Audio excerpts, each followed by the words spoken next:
আজ কিছু একটি স্পেশাল হতে যাচ্ছে। কি স্পেশাল?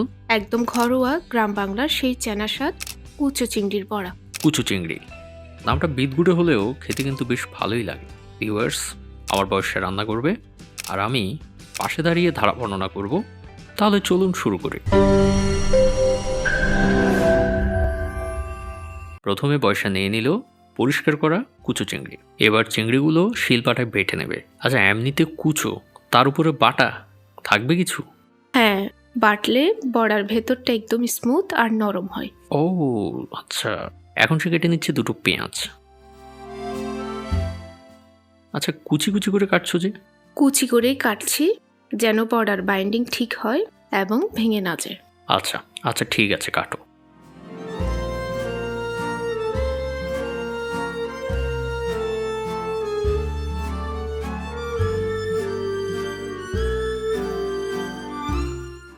আরও কাটছে 3টে কাঁচামরিচ,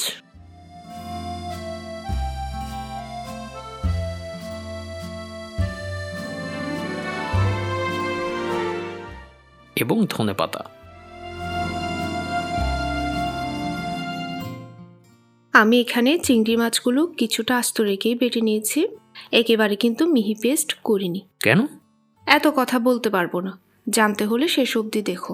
তো এটা বললেই তো হয়। যাই হোক, এখন এতে দিয়ে দিল পেঁয়াজ কুচি, কাঁচামরিচ কুচি, ধনেপাতা কুচি,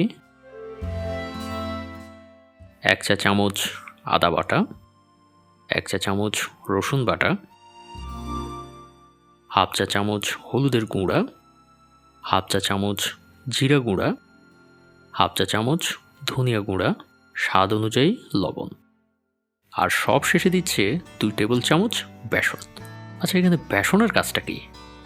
বেসন দেওয়ার কারণ একটাই, বড়াগুলো যেন ভাজার সময় শক্ত হয়ে থাকে আর সুন্দর কচকচে হয়। আচ্ছা, কচকচে করো তাহলে। এখন সব উপকরণ একসাথে দিয়ে ভালোভাবে মিশিয়ে নিচ্ছে। আচ্ছা, পানি না দিয়ে মেশাচ্ছ? হ্যাঁ, পানি দেওয়ার একদমই দরকার নেই, কারণ কুচু চিংড়ি আর পেঁয়াজ থেকে যথেষ্ট পানি বের হবে। পানি দিলে বড়া ভেঙে যেতে পারে। মিশ্রণটা এমন হবে যেন হাতে নিলে শেপ ধরে রাখে। আর এটা তো আমি ভাবিইনি। যাই হোক, এখন চুলায় প্যান বসিয়ে দিয়ে দিচ্ছে পরিমাণ মতো সরিষার তেল। আপনারা চাইলে কিন্তু এখানে সয়াবিন তেলও ব্যবহার করতে পারবেন। আচ্ছা, আগুনটা বাড়িয়ে দ্রুত গরম করে ফেলো। তেলের তাপমাত্রা বোঝাটা খুব জরুরি।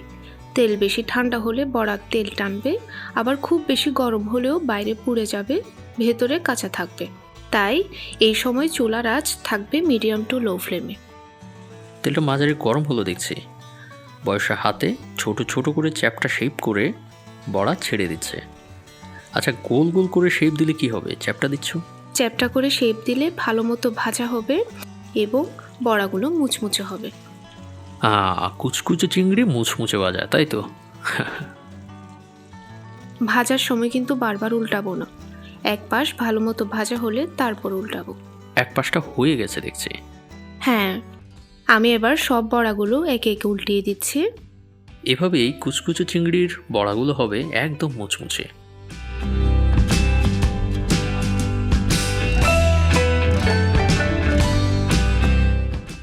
এবার সবগুলো বড়া ভাজা হয়ে গেলে বয়সা প্লেটে উঠিয়ে নিচ্ছে।